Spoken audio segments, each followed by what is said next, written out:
یه موقعی هست که حال هیچی نی، میذاری پیش بیاد جای پیش بینی، هرچی هر جوری باشه گیر میدی و به چشه میاد حتی داف ویترینیش. ترجیح به خواب جا بیدار بودن، جا دویدن ترجیح باشه پات رو هم، مثل اینا نیستی که تو کافه آرومن و اصلا واسط اندازه دال رام بودم. منم نمیخواستم اینجوری چکی، گاهی وقتا خوب میرونی 20 کوچیکته، اونی هم که باش فاز پیاده روی داری میاد و تو جیبا ترچی نیست بو میکشی.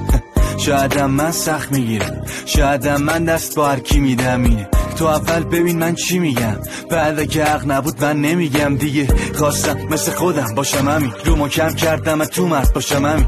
همه دیدن از من عکس العملی، گاهی نه آشتی میکنی نه قهر و ولدی، صدا چیکه آب میاد و دلت یه شیشف و خواب میخواد و یه نفر که وایس پا تای بابا کی میفهمه حال ما رو آخه. یه موقع